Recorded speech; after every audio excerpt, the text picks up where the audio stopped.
নমস্কার বন্ধুরা, welcome to এসটিউনিক sports. বন্ধুরা, এই ভিডিওতে আমরা কথা বলবো আনোয়ার আলীকে নিয়ে। কি আপডেট?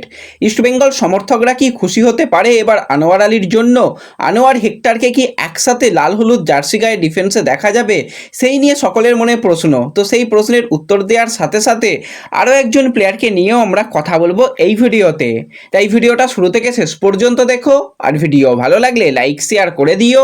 আর যারা চ্যানেলে প্রথমবারের জন্য এসেছো, মনে করে চ্যানেলটাকে সাবস্ক্রাইব করে তার পাশের বেল আইকনটাকে অন করে রেখো, তাহলে তোমাদের প্রিয় দলের খেলার সমস্ত আপডেট তোমরা এখানে পেয়ে যাবে। তো চলো আর দেরি না করে ভিডিও শুরু করা যাক। তো প্রথমেই যদি আমরা কথা বলি মোহনবাগান সুপার জায়েন্টকে নিয়ে, তো 34 বছর বয়সী স্কটল্যান্ডের সেন্টার ফরওয়ার্ডের প্লেয়ার বা অ্যাটাকিং লাইনের প্লেয়ার গ্রেগ স্টুয়ার্টকে কিন্তু তারা সাইন করিয়েছে। স্টুয়ার্ট কিন্তু কালকে মধ্যরাত্রেই কলকাতা বিমানবন্দরে এসে পৌঁছে গিয়েছিল। সেই মতোই কিন্তু আজকে মোহনবাগান সুপার জায়েন্টের প্র্যাকটিসে নেমে পড়ল স্টুয়ার্ট। তো শিল্পী প্লেয়ার এবং দারুণ ফুটবলার, এর আগেও কিন্তু আইএসএলে দুর্দান্ত খেলে গেছে, একজন ম্যাজিশিয়ান বলা যায়। সেই ম্যাজিশিয়ানের জাদু কিন্তু এবার সবুজ মেরুন জার্সি গায়ে দেখা যাবে। তো একদিকে গ্রেগ স্টুয়ার্ট, অপরদিকে মাধি তালাল, দুই ম্যাজিশিয়ানের লড়াই কিন্তু আমরা দেখতে পেতে চলেছি। তো এই দুই প্লেয়ারকে নিয়ে কিন্তু অবশ্যই পরবর্তী সময় একটা তুল্যমূল্য আলোচনা কিন্তু করা যাবে। এর সাথে সাথে তোমাদের জানিয়েছিলাম বেশ কিছুদিন আগেই যে 26 বছর বয়সী ভারতীয় লেফট ব্যাকের প্লেয়ার ভিঘ্নেশ দক্ষিণামূর্তি হায়দ্রাবাদের সঙ্গে 2027 সাল পর্যন্ত কন্ট্রাক্ট থাকলেও কিন্তু সে প্লেয়ার স্ট্যাটাস কমিটিতে গেছে। কিন্তু 2 তারিখে যে রায়গুলো আসবে সেখানে কিন্তু ভিঘ্নেশের এই যে ইস্যুটা কিন্তু সমাধান হবে না, সেটা পরবর্তী সময় 8 তারিখে মোটামুটি একটা তোমাদের বলেছিলাম 8 তারিখে কিন্তু একটা হওয়ার সম্ভাবনা রয়েছে। তো ভিঘ্নেশকে নিয়ে অনেকে জানতে চাইছিলে, তো এখনও পর্যন্ত ভিঘ্নেশের ব্যাপারে কোনো কিছু হয়নি। এবার এটা বলে রাখি, কালকে কিন্তু যেটা ব্যাপার ছিল, অনেকগুলো হায়দ্রাবাদের প্লেয়ার সেখানে মাখান ছোটে সাজাদের ব্যাপারগুলো ছিল, তারাও কিন্তু ঠিকঠাক স্যালারি পায়নি। সমস্ত ব্যাপারই তো তাদের একই সমস্যা, স্যালারি ইস্যু এবং দীর্ঘমেয়াদী চুক্তি। তো সেক্ষেত্রে হায়দ্রাবাদের তরফ থেকে কোনো রকম উকিল বা কোনো রকম কেউ ছিলই না, তাদের কিন্তু রিলিজ দিয়ে দেওয়া হয়েছে, এরকমই কিন্তু আপডেট বেরিয়ে আসছে আশিস নেগির তরফ থেকে। তো ভিঘ্নেশের ক্ষেত্রেও কিন্তু ব্যাপারটা ঠিক সেরকমই হবে, তার ক্ষেত্রেও কিন্তু কোনো রকমভাবে হয়তো তাকে আর আটকানোর চেষ্টা করাই হবে না। আর হায়দ্রাবাদ দলটা খুব সম্ভবত নাও থাকতে পারে।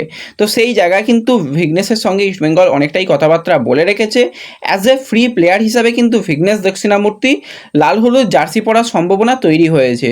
এখনও যদি অফিসিয়াল সিগনেচার হয়নি, তো যতক্ষণ না এই রায়টা আসে বা সেই দিনটা ওভার হয়, পিএসসির তরফ থেকে আপডেট আসে, ততক্ষণ পর্যন্ত কিন্তু অপেক্ষা করতে হবে ইস্টবেঙ্গল সমর্থকদের যে এই সিগনেচারটা হওয়ার জন্য। তো অনেকেই জানতে চাইছিলে, আশা করি এই ব্যাপারটা তোমাদের ক্লিয়ার বোঝাতে পারলাম। তো এরপরে নেক্সট আপডেটে চলে আসি যে আনোয়ার আলীকে নিয়ে কি হলো। দেখো, অনেক কিছু হয়েছে, সমস্ত কিছু যদি তোমরা একদম অফিসিয়াল কাগজপত্র দেখতে চাও, তার জন্য অবশ্যই ভিডিও ডেসক্রিপশন বক্সের লিঙ্ক থেকে ফেসবুক পেজে জয়েন হয়ে যেতে হবে। সেখানে কিন্তু পর যা যা আপডেট, যেখান থেকে যতগুলো বড় আপডেট, সমস্ত কিছু শেয়ার করা রয়েছে। তো অত কিছু ব্যাপারে যাচ্ছি না, একদম যেটা সহজ ভাষায় আনোয়ার আলীকে নিয়ে বোঝানো যায় সেটাই বলি। আনোয়ার আলী সে কিন্তু কন্ট্রাক্ট টার্মিনেট করেছে, সেটা ভ্যালিড কি ভ্যালিড নয় সেই নিয়ে কালকে মোটামুটি মিটিং হয়েছে। তো একটুখানি সময় চাওয়া হয়েছিল, সমস্ত পেপার ওয়ার্ক ইত্যাদি ইত্যাদি করা হয়েছিল, এবং সেখানে আনোয়ার আলীকে জিজ্ঞাসা করা হয়েছিল তুমি কি মোহনবাগানে খেলতে চাও। আনোয়ার আলী কোনো রকম কোনো কিছু প্রশ্নেরই উত্তর দেয়নি, কোনো কিছুরই উত্তর দেয়নি আনোয়ার আলী, কারণ তার তরফ থেকে তার উকিল ছিল, সেই সমস্ত ব্যাপার হ্যান্ডেল করেছে। এবং সেখানে কিন্তু আনোয়ার আলী যেটা জানিয়েছে যে সে কিন্তু এখন ইস্টবেঙ্গলের প্লেয়ার, সে ইস্টবেঙ্গলের হয়ে খেলতে চায়, এটা হচ্ছে ব্যাপার। এবার কোনো প্লেয়ারকে কিন্তু জোর জবরদস্তি আটকে রাখা সম্ভব নয়, এনওসি চাইলে কিন্তু এনওসি দিতে হবে। মোহনবাগান সুপার জায়েন্টকে কিন্তু এনওসি দিয়ে দেওয়ার জন্য বলা হয়েছে, আর মোহনবাগান সুপার জায়েন্টও বলেছে ঠিক আছে আমরা এনওসি দিয়ে দেব। কিন্তু এত সহজেই কি এনওসি দিয়ে দেবে? অনেক কিছু মোহনবাগান সুপার জায়েন্টেরও সমস্যা হয়েছে, বিশেষত অনেক পরিমাণে ফেস লস হয়েছে, অনেক ব্যাপার থাকে, সেগুলোতেও অনেক সমস্যা হয়েছে, ইত্যাদি ইত্যাদি অনেক কিছু ব্যাপার রয়েছে। তো সেই জায়গাতেই কিন্তু তারা চাইছে একটা বড় পরিমাণে আর্থিক ক্ষতিপূরণ চাইতে। এবার সেই আর্থিক ক্ষতিপূরণ তারা যতটা চাইছে ততটাই যে তারা পাবে সেরকমটা নয়, অনেক ক্ষেত্রে এরকম বড় বড় আবেদন করা হয়, কিন্তু একটা নির্দিষ্ট অ্যামাউন্ট কিন্তু তাদের ক্ষতিপূরণ দেওয়া হয়। এবার ক্ষতিপূরণটা কে দেবে? ক্ষতিপূরণটা আনোয়ার আলী দেবে, দিল্লি এফসি দেবে, না ইস্টবেঙ্গল দেবে? সেখানে যেহেতু দিল্লি এফসি এবং ইস্টবেঙ্গলের নাম রয়েছে, তাদেরও কিন্তু 5 দিনের মধ্যে পেপার সাবমিট করতে বলা হয়েছে। আর আনোয়ার যেহেতু নিজে যখন অ্যাপ্লাই করেছিল তখনও সে জানিয়েছিল আমি ইস্টবেঙ্গলে সাইন করেছি, প্রি কন্ট্রাক্ট সাইনিং করেছি। আর সেক্ষেত্রে পুরো ব্যাপারটাই হচ্ছে যে আনোয়ার সে আর কোনো রকমভাবে সবুজ মেরুনে খেলতে চায় না। এটাই হচ্ছে ব্যাপার, এনওসি নিয়ে ব্যাপার। এনওসি যেহেতু দিয়ে দেওয়া হবে, আর্থিক যেটা জরিমানা, সেই আর্থিক জরিমানার টাকাটা আশা করা যায় যে একটা মোটামুটি ঠিকঠাক টাকাই হবে। কিন্তু হ্যাঁ, অনেক অংশ বেশি। আমরা রীতিমতন দেখে নিয়েছি জিকসানের ক্ষেত্রে 3.5 কোটি ট্রান্সফার ফি। তো সেক্ষেত্রে এই জরিমানা বাবদ যে টাকাটা কিন্তু মোটামুটি 7 থেকে 8 কোটি টাকা বা তারও বেশি হতে পারে, কিন্তু কখনোই 20 কোটি নয়। তো সেই টাকা কিন্তু পে করতে হবে। সেক্ষেত্রে সেই টাকা আনোয়ারের পক্ষে একা দেওয়া তো সম্ভব নয়। আনোয়ার, দিল্লি এফসি এবং ইস্টবেঙ্গল ম্যানেজমেন্ট তারা কিন্তু সমস্তভাবে মিলেমিশে কিন্তু এই ব্যাপারটাকে একদম সিকিওর করে নেবে আশা করা যায়।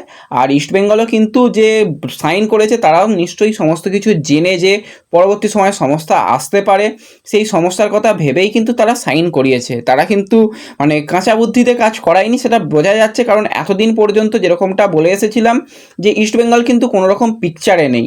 তো প্রথম হিয়ারিংয়ের পর ইস্টবেঙ্গল পিকচারে এসেছে। এবার এখানে কিন্তু মোহনবাগান সুপার জায়েন্ট চেয়েছে যে প্লেয়ারের মোটামুটি স্পোর্টিং ব্যান যেটা হয় তাকে কিন্তু 6 মাস, যেটা সর্বোচ্চ 6 মাস তাকে ব্যান করা হোক, বা যে ক্লাবগুলো এখানে জড়িত রয়েছে তাদেরও কিন্তু 2 উইন্ডো ব্যান করা হোক। তারা আবেদন করেছে।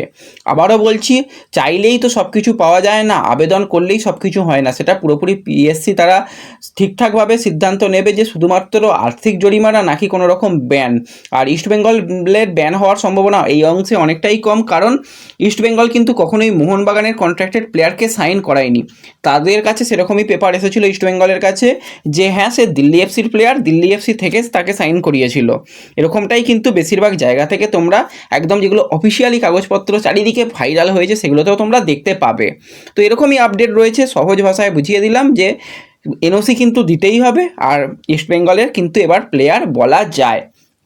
বাদবাকি যে সমস্ত এবার টাকা পয়সার ব্যাপার, সেটা তো মোটামুটি আবার পিএসসি যেটা পরের হিয়ারিং হবে তখনই কিন্তু সেগুলো মিটে যাবে। তো আনোয়ার আলী আর হেক্টর ইউসুফের জুটি নিয়ে যেটা আমরা কথা বলছিলাম, সেই জুটিটা শুধুমাত্র সময়ের অপেক্ষা দেখার জন্য। কারণ যদি ধরেই নেওয়া হয় যে তাকে ব্যান করা হবে, 6 মাস বাদেও কিন্তু সেই জুটিকে দেখা যাবে। কিন্তু একজন ন্যাশনাল টিমের প্লেয়ার সবসময় কিন্তু পিএসসি চায় যে প্লেয়ারের দিকে ডিসিশান দিতে। তো সেক্ষেত্রে কখনোই কিন্তু তার ক্লাব ফুটবলের কাছ থেকেও কিন্তু মানে খেলাটাকে বন্ধ করে দিতে চাইবে না, আমরা যতটা জানি বা যতটুকু আপডেট। তো সেক্ষেত্রে আনোয়ারকে হয়তো আর্থিক জরিমানাটাই করা হবে, কোনো রকম ব্যান দেওয়া হবে না।